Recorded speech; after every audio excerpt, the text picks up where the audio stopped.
Sa mère m'a offert 10 000 $ pour que je quitte son fils. Elle ignore que ma pension royale s'élève à 10 millions de dollars. Prends l'argent, signe les papiers et disparaît. L'enveloppe atterrit sur la table en marbre de la véranda de la propriété de Charleston. 10 000 $. Olivia Grayson se tenait près de la fenêtre, son chemisier de soie captant la lumière de l'après-midi. Elle ne regarda pas Ivy en parlant. Les filles comme toi ont toujours un prix. Ivy resta parfaitement immobile dans le fauteuil ancien. Une simple robe en lin, aucun bijou. Elle ressemblait exactement à ce qu'Olivia pensait d'elle, une moins que rien. Olivia tourna autour d'elle comme un procureur prononçant sa plaidoirie finale. Tu travailles dans une œuvre de charité parce que tu n'as pas pu trouver un vrai travail. Pas de nom de famille. Aucune relation. Tu es un fardeau que mon fils ne peut pas se permettre. Elle fit glisser l'accord de confidentialité sur le marbre. Signe-le. Va-t'en. C'est plus d'argent que tu n'en gagnerais en 6 mois de ton petit boulot de bénévole. Ivy fixa le chèque. Elle ne le toucha pas. Puis elle rit. Pas amèrement. Froidement.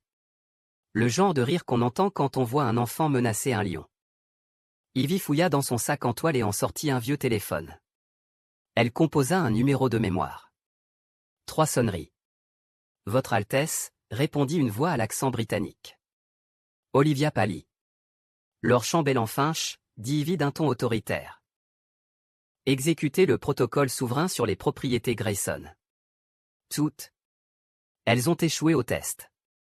Quel test? Qui est vraiment Ivy? Laissez un commentaire pour nous dire d'où vous nous regardez. Et si vous êtes prêts pour une histoire de pouvoir occulte et de vengeance ultime, abonnez-vous. Croyez-nous, vous ne voudrez pas manquer la fin. L'appel se termina. Le tic-tac de l'horloge grand-père résonna dans un coin. C'était le seul bruit. Olivia ouvrit la bouche, mais aucun mot ne sortit. Sa main parfaitement manucurée agrippa le dossier d'une chaise. C'est une blague, murmura-t-elle d'une voix tremblante. Ivy se leva. Elle lissa les plis de sa simple robe de lin avec des gestes lents et précis. Sans précipitation. Sans panique. Juste du calme. Vous avez enquêté sur moi, Madame Grayson. Le ton d'Ivy était conversationnel, presque amical.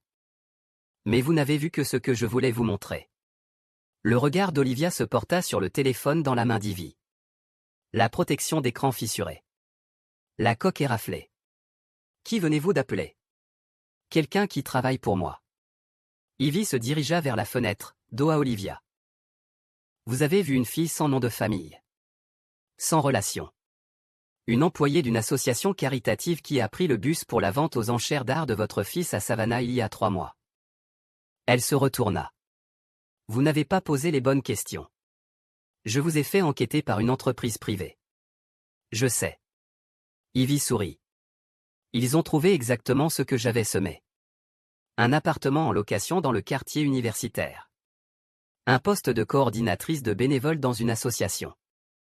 Un profil sur les réseaux sociaux avec des publications banales sur la gratitude et le café. Vous pensiez avoir été minutieuse. La respiration d'Olivia s'accéléra. Qui êtes-vous? Savez-vous ce que signifie, incognito, Madame Grayson? Silence. Ivy leva le poignet. Un fin bracelet d'argent pendait là, captant la lumière. Un petit pendentif y était accroché. Un emblème que la plupart des gens prendraient pour un bijou fantaisie. C'est le blason de la famille Witherly. Je le porte tous les jours depuis que j'ai rencontré votre fils. Vous ne l'avez jamais remarqué, trop occupé à compter ce qui me manquait. Ivy laissa retomber sa main. Dans la tradition aristocratique européenne, l'incognito était une pratique où la royauté voyageait incognito. Non pas pour tromper, mais pour découvrir la vérité sur les gens. Olivia s'enfonça dans le fauteuil qu'elle serrait contre elle. L'empereur Joseph II d'Autriche a travaillé comme ouvrier agricole, poursuivit Ivy. Il voulait comprendre comment vivaient les plus pauvres de ses sujets. Il n'essayait pas de duper qui que ce soit. Il cherchait à voir si les gens avaient encore un minimum d'humanité lorsqu'ils le croyaient impuissant. Elle s'approcha. Je fais la même chose depuis 3 mois. Vous mentez. Vraiment? Ivy sortit son permis de conduire de son sac en toile et le posa sur la table. Regardez le code. Les mains d'Olivia tremblaient lorsqu'elle le ramassa. Son regard parcourut les petits caractères au bas du document. Son visage se décomposa.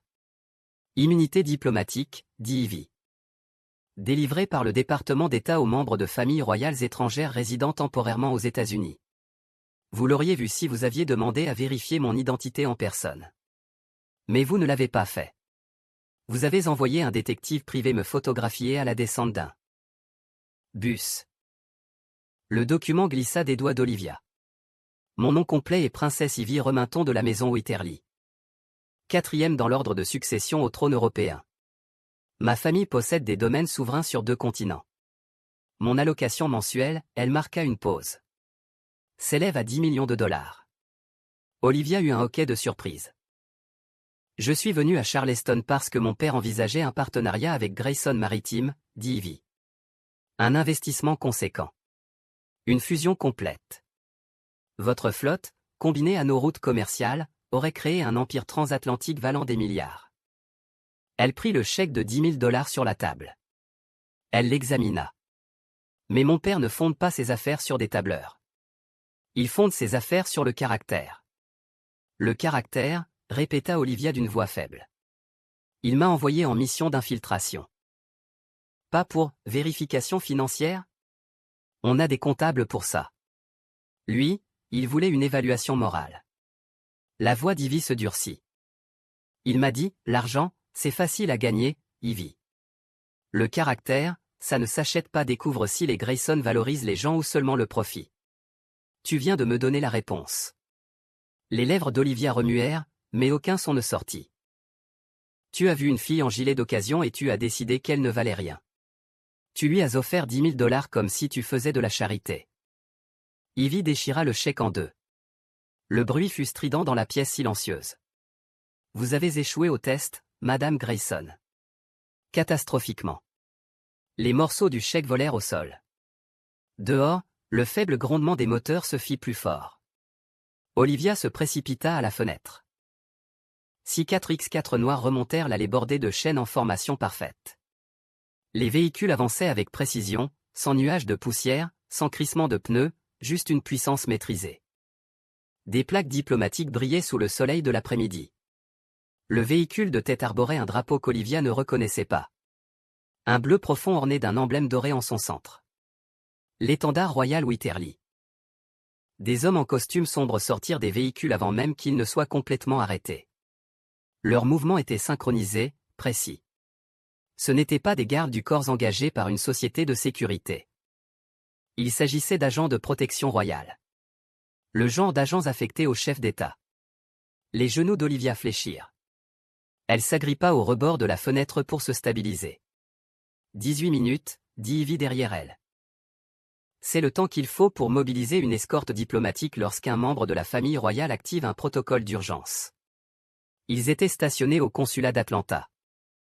Des hélicoptères les ont transportés jusqu'à l'aéroport régional de Charleston, d'où le cortège a pris la route. Olivia se retourna. Tu as tout planifié. J'avais prévu toutes les éventualités. L'expression d'Ivy resta neutre. Tu as choisi laquelle allait se réaliser. La portière arrière du SUV du centre s'ouvrit. Un homme de grande taille en sortit. Il portait une jaquette. Pas le genre qu'on loue pour les mariages, mais le genre taillé sur mesure à Londres pour les réceptions officielles. Ses cheveux argentés étaient coiffés en arrière. Il portait un porte-documents en cuir gaufré d'or.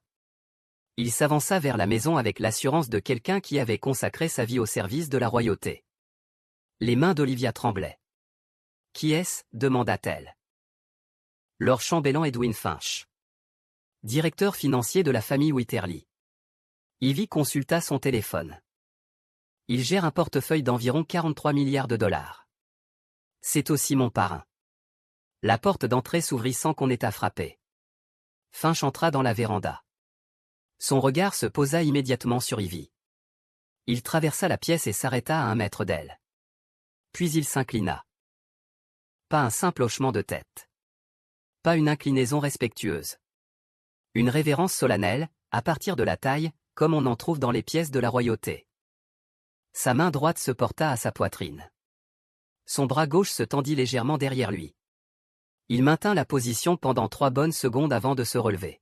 « Votre Altesse, dit-il. » Ces mots frappèrent Olivia comme un coup de poing. Elle recula sur sa chaise. L'accent de Finch était impeccable, typiquement britannique, forgé par Oxford et des décennies de service auprès de la famille royale. Il se tourna vers Olivia et lui adressa un léger signe de tête, poli mais sans déférence. « Madame Grayson. » Olivia resta muette. Finch déposa le porte-document en cuir sur la table en marbre. Il l'ouvrit d'un geste assuré. À l'intérieur, des piles de documents, classés par onglet. Il choisit une feuille dans la première section et la tendit à Ivy. Elle la parcourut du regard. Elle hocha la tête. Finch tourna le document vers Olivia. « Voici un relevé de compte de Witherly Holdings Limited. Il y a 14 minutes, nous avons finalisé l'acquisition de Grayson Maritime Corporation par le biais d'une structure d'acquisition de filiales. La transaction a été réalisée grâce à des sociétés écrans préautorisées, créées conformément à la loi sur les sociétés exemptées des îles Caïmans. » Olivia fixa le document. Les chiffres tourbillonnaient devant ses yeux. Montant en dollars. Classification des actifs. Un jargon juridique qu'elle ne maîtrisait pas. Les immeubles commerciaux de King Street, poursuivit Finch d'un ton professionnel, presque ennuyé, sont désormais détenus en fiducie par l'État. Les comptes de courtage associés à Grayson Maritime ont été gelés en attendant un audit complet. La ligne de crédit accordée par la First National Bank of Charleston a été révoquée conformément à la clause d'accélération de votre contrat de prêt. « Impossible !» s'exclama Olivia d'une voix brisée. « C'est déjà fait. » Finch sortit un autre document du portefeuille. Le Charleston Club a été informé de votre suspension d'adhésion. La demande émane du comte de Pembroke, membre de son conseil consultatif international. La table réservée pour votre famille au bal du gouverneur le mois prochain a été réattribuée. Il l'annonça comme on annonce la météo. Olivia regarda Ivy. « Pourquoi faites-vous cela ?» Ivy s'approcha de la table. Elle posa la main sur le relevé de compte, ses doigts effleurant le papier à en-tête de Witherly Holdings. Dans la hiérarchie du pouvoir mondial, Madame Grayson, il existe des niveaux que la plupart des gens ignorent. Sa voix était calme mais péremptoire. Vous êtes ce qu'on appelle des nouveaux riches. Vous êtes assez riche pour vivre confortablement. Vous en êtes capable. Vous pouvez acheter des voitures de luxe et des résidences secondaires. Vous pouvez adhérer à des clubs exclusifs. Elle marqua une pause. Mais vous n'êtes pas assez puissant pour être protégé. Finch ferma le portefeuille. La richesse, c'est avoir de l'argent. Le pouvoir, c'est contrôler les systèmes qui créent de l'argent. Ma famille navigue entre les traités et les guerres commerciales depuis bien avant l'existence de votre pays, ajouta Ivy. Nous avons renversé des gouvernements. Nous avons renversé des accords commerciaux. Nous l'avons fait discrètement, par des mécanismes dont les gens comme vous ignorent jusqu'à l'existence. Olivia serra le bord de la table. Ce n'est pas légal. C'est parfaitement légal, répondit Finch. Chaque transaction a été effectuée par les voies appropriées.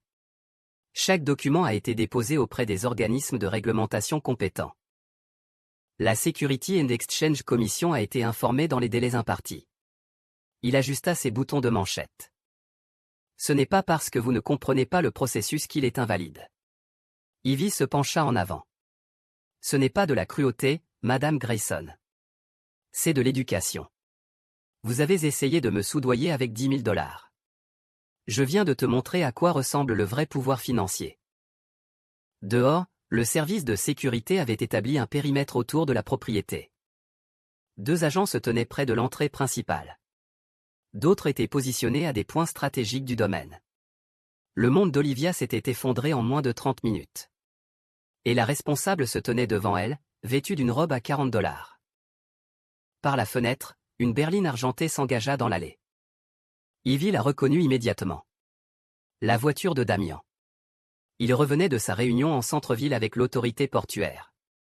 Il ignorait tout du fait que l'ensemble du patrimoine de sa famille venait d'être transféré à une couronne étrangère. La berline ralentit à l'approche du cortège. Ivy suivit la silhouette de Damian du regard à travers le pare-brise. Il s'arrêta, fixant les 4x4 qui bloquaient sa place de parking habituelle. Il tourna la tête, observant les plaques diplomatiques, le service de sécurité, l'étendard royal. La confusion devait commencer à s'installer. Ivy se tourna vers Olivia. Je ne suis pas venu à Charleston pour l'amour. Je suis venu chercher des réponses. Elle désigna les documents de règlement étalés sur la table. Vous me les avez donnés. La voix d'Olivia n'était qu'un murmure. Que se passe-t-il maintenant? Cela dépend de vous. Ivy s'approcha de la table et ramassa les deux moitiés déchirées du chèque de 10 000 $. Elle les examina à la lumière. Vous pensiez que c'était ça, le pouvoir. Vous pensiez que l'argent pouvait faire disparaître les gens. Mais le vrai pouvoir ne réside pas dans ce que l'on prend. Il réside dans ce que l'on est prêt à donner. Elle laissa tomber les morceaux sur la table. Je vous rends tout. Olivia releva brusquement la tête. Quoi? Grayson Maritime. Les propriétés. Les comptes de courtage. Votre adhésion au Charleston Club. Le sourire d'Ivy était tranchant comme un rasoir. Tout vous revient. Un espoir fugace, désespéré et fragile, traversa le visage d'Olivia. Mais il y a une condition. L'espoir s'évanouit. Finch fouilla dans le portefeuille et en sortit un autre document. Celui-ci était plus court, seulement 3 pages. Il le posa sur la table devant Olivia. La fondation Reminton, dit Ivy. Je la mets en place ici, à Charleston. Sa mission est d'offrir des bourses d'études complètes à de jeunes femmes issues de familles ouvrières. Ces femmes que vous auriez tendance à ignorer. Celles qui prennent le bus pour aller travailler. Celles qui portent des vêtements de seconde main, faute de mieux. Olivia fixa le document. Vous reverserez 20% des bénéfices annuels de Grayson Maritime à cette fondation, poursuivit Ivy. Pas pour déduire vos impôts. Pas pour faire de la publicité. C'est une obligation légale. L'accord est définitif. Il sera transféré avec la propriété de l'entreprise si vous la vendez. Il est exécutoire devant les tribunaux internationaux. Finch tapota le document du doigt. Signez ceci et tous les actifs reviendront à Grayson sous 48 heures. Refusez et l'acquisition sera maintenue. Vous perdrez tout. Dehors, Damian était sorti de sa voiture. Il se tenait entre 2 agents de sécurité, gesticulant et posant visiblement des questions. L'un d'eux parla dans son talkie-walkie. Les mains d'Olivia tremblaient. 20%? Chaque année, confirma Ivy. À perpétuité. Cela représente des millions de dollars. Oui. C'est exact. Ivy s'appuya contre la table, l'air décontracté mais le regard perçant. Considérez cela comme le prix de vos études. Vous venez d'apprendre que le caractère ne s'achète pas. Vous allez maintenant passer le reste de votre vie à prouver que vous avez compris la leçon. Olivia regarda le document, Finch, Ivy, le chèque déchiré sur la table. Et si je refuse? Alors ma famille gardera Grayson Maritime, dit simplement Ivy. Nous la gérons à distance. Vous recevrez une modeste indemnité de départ, suffisante pour maintenir un niveau de vie confortable. Mais l'entreprise que votre mari a bâtie, l'héritage que vous avez si farouchement protégé, appartiendra à la maison Witherly. Votre fils n'héritera de rien. Le temps pressait. Dehors, la voix de Damian s'éleva, exigeant des explications. Olivia attrapa le stylo d'une main tremblante. Elle le plaça au-dessus de la ligne de signature. Son monde entier avait été démantelé et reconstruit en moins de 30 minutes. Et maintenant, cela s'affichait sur 3 pages de texte juridique. Elle signait. Le stylo grattait le papier. Sa signature était brouillonne, irrégulière. Rien à voir avec les traits assurés qu'elle utilisait d'habitude. Finch avait contresigné le document. Sa signature était parfaite. La fondation sera opérationnelle d'ici 6 semaines, dit-il en ramassant les papiers signés. Notre équipe juridique se coordonnera avec vos comptables. Le premier versement est dû dans 90 jours. Ivy prit son sac en toile sur la chaise et le passa sur son épaule. Le même sac qu'elle avait emporté à la vente aux enchères d'art à Savannah 3 mois plus tôt, lorsqu'elle avait rencontré Damian près de l'exposition de sculptures et qu'il l'avait fait rire. Elle se dirigea vers la porte. Puis elle s'arrêta. Damian est un homme bien, dit-elle sans se retourner. Il a été gentil avec moi alors qu'il pensait que je n'avais rien. Il m'a apporté du café sans que je le lui demande. Il m'écoutait quand je parlais. Il ne m'a jamais rabaissé. Elle jeta un dernier regard par-dessus son épaule. Il mérite mieux qu'une mère qui considère les gens comme de simples transactions. Olivia ne dit rien. Ivy ouvrit la porte et sortit dans le couloir. Derrière elle, elle entendit Olivia retenir son souffle. Presque un sanglot. Les agents de sécurité s'écartèrent pour laisser passer Ivy par l'entrée principale. Damian se tenait sur la pelouse, veste ôtée, cravate dénouée. En la voyant, son visage s'illumina de soulagement. Ivy, que se passe-t-il? Pourquoi sont-ils là? Il s'arrêta et la regarda. Ça va? Elle sourit. Un vrai sourire cette fois, pas celui, calculé, qu'elle arborait à l'intérieur. Je vais bien. Mais il faut qu'on parle. Elle lui prit la main. Il y a beaucoup de choses que je ne t'ai pas dites. Finch descendit les marches, son portfolio à la main. Il fit un signe de tête à Ivy en passant. Je vais préparer les documents de restitution. Tu les auras lundi. Merci, Finch. Il monta dans le premier SUV. Le cortège commença à s'éloigner, les moteurs ronronnant tandis que les véhicules descendaient l'allée dans la même formation parfaite qu'à l'arrivée. Damian les regarda partir, le visage partagé entre la confusion et l'inquiétude. Ivy, que s'est-il passé? Elle lui serra la main. Viens avec moi. Je t'expliquerai tout. Ils se dirigèrent vers l'allée du jardin derrière la propriété. En marchant, Ivy jeta un dernier coup d'œil à la maison. Par la fenêtre de la véranda, elle aperçut Olivia, toujours assise à table, fixant le chèque déchiré. Une leçon apprise. Coûteuse, brutale, mais nécessaire. Ivy se détourna et se concentra sur l'homme à ses côtés. Le seul membre de la famille Grayson à l'avoir considéré comme un être humain, et non comme une transaction. Pour le reste, elle le découvrirait au fur et à mesure.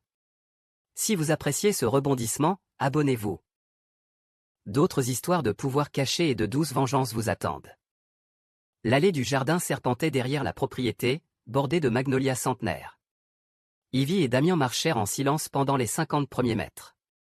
Sa main était chaude dans la sienne, mais elle sentait la tension dans sa poigne. Que se passe-t-il? Commence par le début, dit-il finalement. Ivy s'arrêta près d'un banc de pierre. Le cortège avait disparu, s'évanouissant au bout de l'allée comme s'il n'avait jamais existé. Seules les traces de pneus dans le gravier en témoignaient. Mon vrai nom est la princesse Ivy Reminton de la maison Witherly. Les mots sortaient d'une voix assurée, comme apprise. Elle avait répété cette conversation une centaine de fois dans sa tête. Je suis 4e dans l'ordre de succession à un trône européen.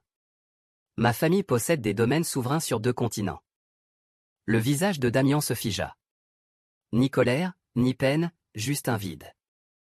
La fille que tu as rencontrée à la vente aux enchères d'art à Savannah, poursuivit Ivy, la coordinatrice des bénévoles qui prenaient le bus et portaient des gilets de seconde main, elle était réelle. Mes sentiments étaient réels, mais les circonstances étaient mises en scène. Mise en scène? Il répéta le mot comme pour le tester. Mon père envisageait une fusion avec Grayson Maritime, un partenariat total valant des milliards. Mais il ne prend pas de décision commerciale uniquement sur la base de prévisions de profit. Ivy fit un geste vers la maison. Il voulait savoir quel genre de personne était ta famille. Alors il m'a envoyé en mission d'infiltration. Damian retira sa main. Il fit 3 pas, s'arrêta et passa ses doigts dans ses cheveux. Tu nous as testés. Tu m'as testé. Pas toi, dit Ivy rapidement. Jamais toi.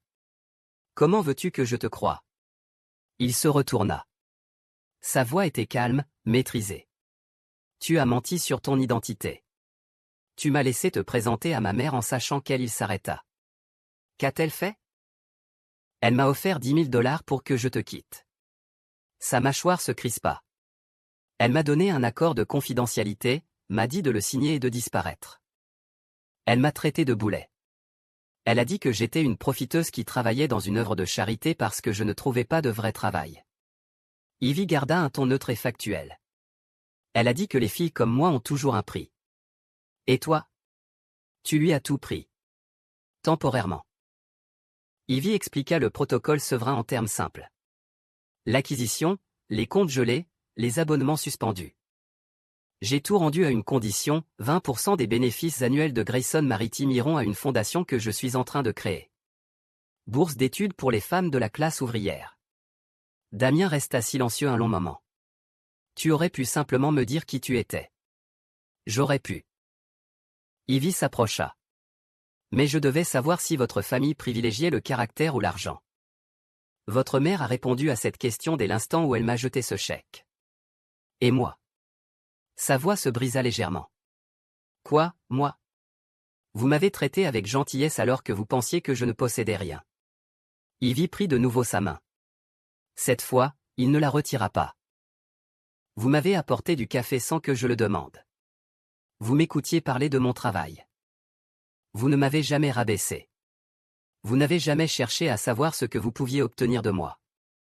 Elle lui serra les doigts. C'est pour ça que je suis tombée amoureuse de vous, Damien. Pas à cause de l'argent de votre famille. Pas à cause de la fusion. Parce que vous avez vu une personne, pas une transaction. Il regarda leurs mains jointes. Ma mère a échoué à votre test. Oui. Et maintenant, elle doit en payer le prix. Pour le restant de ses jours. Oui. Ivy ne s'excusa pas, elle ne s'excusera pas. Le caractère a des conséquences. Elle m'a traité comme si je ne valais rien. Elle a essayé de me soudoyer comme si j'étais un problème à résoudre. Elle avait besoin de comprendre à quoi ressemble le vrai pouvoir. Damien se retourna vers la maison. Par les fenêtres, ils aperçurent Olivia, toujours assise seule à la table de la véranda. Et maintenant, demanda-t-il. Cela dépend de toi. Ivy lâcha sa main, lui laissant de l'espace. Je reprends mes fonctions officielles dans 6 semaines. Je dois lancer une fondation ici, à Charleston. Et après, j'ai des obligations envers ma famille, négociations commerciales, missions diplomatiques, des choses que je ne peux pas abandonner. Et nous? Je t'aime, dit Ivy. Ce n'était pas un mensonge. Mais je ne te demanderai pas de me pardonner cette tromperie. Je ne te demanderai pas d'accepter une relation fondée sur une épreuve que tu ne savais pas subir. Elle prit une inspiration. Si tu veux partir, je comprends. Damien resta silencieux. Un oiseau chanta dans le magnolia au-dessus d'eux. Le soleil commençait à décliner vers le port, projetant de longues ombres sur la pelouse. Tu as humilié ma mère, dit-il. Je l'ai éduquée. Tu as démantelé toute la structure financière de ma famille en moins de 30 minutes et tu me l'as rendue avec une leçon. Il la regarda. Vraiment. Pas la simple robe en lin ni le sac en toile. Ses yeux. Son visage. La femme dont il était tombé amoureux en 3 mois. Le café, dit-il. Ce premier jour à la vente aux enchères. Tu étais près de l'exposition Rothko et je t'ai apporté un latte au lait d'avoine. Tu ne l'avais pas demandé. J'ai juste remarqué que tu regardais la carte du café tout à l'heure. Je me souviens. Ça faisait aussi partie du test?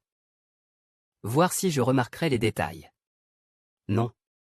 La voix d'Ivy s'adoucit. C'était juste de la gentillesse. C'est toi. Damien hocha lentement la tête.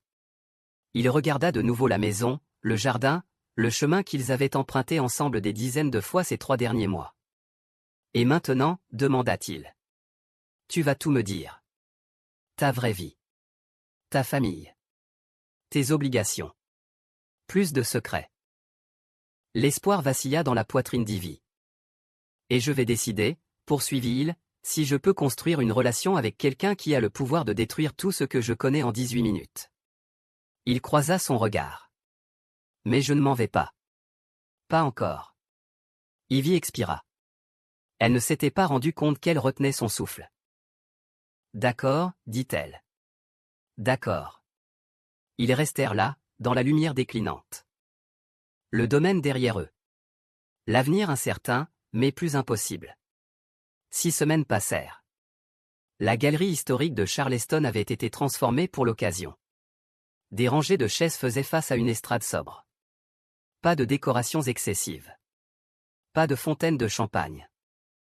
Juste des lignes épurées, des fleurs blanches et cette élégance discrète qui privilégiait la sobriété au spectaculaire. Ivy se tenait à l'estrade, vêtue d'une tenue royale officielle. Pas une robe de bal. Celle-ci était réservée aux dîners d'État et aux réceptions diplomatiques. Il s'agissait de l'uniforme de cérémonie de la noblesse Wytherly. Un velours bleu profond, taillé avec une précision militaire. Les armoiries royales brodées de fils d'or sur l'épaule gauche. Un ruban solitaire traversait sa poitrine, marquant son rang au sein de la famille royale. Elle avait l'allure qu'elle avait. Une princesse. Damien se tenait à ses côtés, en tenue de cérémonie. Une tenue de gala, pas une location. Fente de pie anthracite, pantalon rayé, gilet argenté.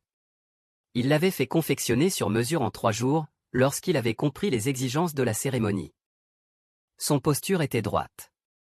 Son expression calme. Ils avaient passé les 6 dernières semaines à discuter. De son enfance dans les palais européens. Du poids du devoir. De ce que signifiait aimer quelqu'un dont la vie était rythmée par les protocoles et les mesures de sécurité. Il avait posé des questions difficiles. Elle avait répondu honnêtement. Il hésitait encore. Elle le voyait à la façon dont il la regardait lorsqu'il pensait qu'elle ne le voyait pas. Un mélange d'étonnement et d'incertitude. Dans l'assistance, Olivia Grayson était assise au 3e rang. Son posture était rigide. Ses mains étaient jointes sur ses genoux. Elle portait un tailleur gris tourterelle, sobre et approprié. Sa présence était obligatoire selon les termes de l'accord. Mais elle était arrivée en avance et avait choisi une place un peu à l'écart de l'avant. Le père de Damien était assis à côté d'elle. Il avait été mis au courant de tout. Le test, l'acquisition, l'annulation. Il avait peu parlé, mais il avait signé les documents de la fondation sans discuter. Ivy s'avança vers le micro. Le silence se fit dans la salle. La fondation Reminton existe dans un seul but, commença-t-elle. Offrir des bourses complètes à de jeunes femmes de caractère, mais sans ressources. Qui cumulent 2 emplois tout en étudiant. Qui prennent le bus faute de moyens pour l'essence. À qui l'on a dit qu'elle n'était pas à la hauteur parce qu'elle ne venait pas des bonnes familles. Sa voix résonna dans la galerie, claire et forte. Aujourd'hui, nous annonçons nos 5 premières lauréates. Elle lut les noms. 5 jeunes femmes de Charleston. Une mère célibataire qui étudie les soins infirmiers. Une ancienne enfant placée qui poursuit des études d'ingénieur. Une femme qui a été expulsée de son logement à 3 reprises alors qu'elle préparait son diplôme d'enseignement. Elles se levèrent à l'appel de leur nom. Leurs expressions allaient du choc aux larmes. La 3e lauréate, Maya Chin, 24 ans, s'approcha du podium lorsqu'Ivy l'invita à raconter son histoire. La voix de Maya trembla d'abord. J'ai été refusée à l'université 3 fois. Non pas à cause de mes notes. J'avais une moyenne de 3,9. Mais parce que je n'en avais pas les moyens. J'avais 2 emplois. J'ai tout économisé. Et pourtant, ce n'était pas suffisant. Les mains d'Olivia se crispèrent sur ses genoux. J'ai été expulsée l'année dernière, poursuivit Maya. J'ai vécu dans ma voiture pendant 2 mois, tout en continuant à travailler et à postuler. J'ai pensé abandonner. Je me suis dit que les gens comme moi n'avaient peut-être pas cette chance. Sa voix se brisa. Elle prit une profonde inspiration. Cette bourse signifie que je commence les cours en août. Frais de scolarité complets. Allocation logement. Livres. Tout. Elle regarda Ivy droit dans les yeux. Tu m'as redonné mon avenir. Des applaudissements emplirent la salle. Les yeux d'Olivia brillèrent. Elle cligna rapidement des yeux, mais une larme solitaire coula sur sa joue. Lorsque les applaudissements s'estompèrent, Ivy reprit la parole. Le vrai pouvoir ne réside pas dans ce que l'on accumule, dit-elle. C'est ce que l'on est prêt à sacrifier par principe. Ma famille m'a appris qu'une couronne sans caractère n'est que du métal précieux. C'est de la décoration. Ça n'a aucun sens. Elle désigna les 5 boursières au premier rang. Ces jeunes femmes font preuve d'une intégrité sans faille dans leur combat. Bien plus grande que celle de la plupart des gens durant toute leur vie. Elles n'ont pas baissé les bras quand le système leur a dit qu'elles n'en étaient pas dignes. Elles ont persévéré. Elles ont continué d'essayer. Elles ont continué de croire qu'elles méritaient mieux. Le regard d'Ivy parcourut l'assistance. Il s'arrêta un instant sur Olivia. Au Moyen Âge, il existait un concept appelé noblesse oblige. L'idée que la noblesse implique des responsabilités. Que ceux qui détiennent le pouvoir ont l'obligation de l'utiliser pour ceux qui n'en ont pas. Elle marqua une pause. Ce n'est pas de la charité. C'est un devoir. Et un devoir sans sacrifice n'est qu'une performance. La main de Damien trouva la sienne. Une brève pression. Du soutien. Cette fondation perdurera, poursuivit Ivy. Financée par ceux qui comprennent que la richesse ne vaut rien si elle est thésaurisée. Que le privilège n'a de valeur que s'il permet à autrui de s'élever. Elle referma ses notes. À nos 5 boursières, vous l'avez bien mérité. Non pas par pitié, mais parce que vous avez prouvé que vous possédez ce que l'argent ne peut acheter. Vous avez du courage. Vous êtes déterminé. Vous avez du caractère. Les applaudissements redoublèrent. Les récipiendaires s'étreignirent, en larmes. Olivia se leva. Elle applaudit lentement, machinalement d'abord. Puis ses mains s'agitèrent plus vite, plus fort. Elle regardait Maya. Les 4 autres femmes. Ce que les 20% de sa famille avaient permis de créer. La femme qui avait offert 10 000 $ pour faire disparaître un problème voyait cette même somme se multiplier en un avenir prometteur. Ivy s'éloigna de l'estrade. La cérémonie se termina par un rafraîchissement. Modeste, approprié. Pas de champagne. Juste de l'eau gazeuse et quelques amuse-gueules. Damien resta près d'Ivy tandis que donateurs et sympathisants s'approchaient pour la féliciter. Il serra des mains, engagea la conversation, jouant le rôle du partenaire attentionné avec une aisance naturelle. Mais Ivy remarqua qu'il ne cessait de jeter des coups d'œil à sa mère. Olivia se tenait seule au fond de la salle, un verre d'eau à la main. La galerie s'était presque vidée. Les donateurs sortaient par l'entrée principale, leur conversation se perdant dans la nuit de Charleston. Les boursiers étaient repartis avec des dossiers remplis d'informations, formulaires d'inscription, demandes de logement, détails des allocations. Ivy se tenait dans un couloir silencieux, au fond du bâtiment, et relisait avec finche des notes concernant la prochaine étape des versements. Damien était sorti pour répondre à un appel de l'autorité portuaire. Des pas résonnèrent sur le sol en marbre. Ivy leva les yeux. Olivia s'approcha lentement, seule. Pas de mari à ses côtés. Pas de garde du corps derrière elle. Juste une femme en tailleur gris, se tenant à carreau par la seule force de sa volonté. Finch comprit ce qui se passait. Il ferma son portfolio. Je serai dans la voiture, Votre Altesse. Il partit sans attendre de réponse. Olivia s'arrêta à 2 mètres. La distance semblait délibérée, prudente. Elle ouvrit la bouche, la referma, puis réessaya. Je vous dois des excuses. Sa voix était débarrassée de l'arrogance qui avait empli la véranda 6 semaines auparavant. Plus aucune aspérité. De la condescendance. Juste de l'épuisement et peut-être un peu de honte. Ivy ne dit rien. Elle attendit. J'ai passé 30 ans à ériger des murs autour de ma famille, poursuivit Olivia. Je me suis persuadé que protéger signifiait exclure. Que tenir les gens à l'écart revenait à protéger mon fils. Elle baissa les yeux sur ses mains. Tu m'as montré que je ne faisais que construire une prison. Pour lui ou pour toi, demanda Ivy. Pour les deux. Le rire d'Olivia était amer. Je croyais protéger Damien des profiteuses et des arrivistes. Mais en réalité, je me protégeais moi-même de l'insignifiance. De la perte de contrôle. Elle croisa le regard d'Ivy. Cette fille aujourd'hui, Maya, quand elle parlait de vivre dans sa voiture, de cumuler 2 emplois, la voix d'Olivia se brisa. Je me suis revu plus jeune. Avant d'épouser un Grayson, je cumulais 3 emplois pour financer mes études. Je sais ce que c'est que d'être rejeté parce qu'on n'a pas le bon nom de famille. Ivy inclina légèrement la tête. Et pourtant, tu m'as fait la même chose. Je sais. Les épaules d'Olivia s'affaissèrent. À un moment donné, j'ai oublié ce que ça faisait. Je suis devenue celle qui me méprisait autrefois. Le couloir était silencieux, hormis le bourdonnement lointain de la climatisation de la galerie. Dans la culture japonaise, expliqua Ivy, il existe un concept appelé kintsugi. C'est l'art de réparer la poterie brisée avec de l'or. Olivia fronça légèrement les sourcils, attentive.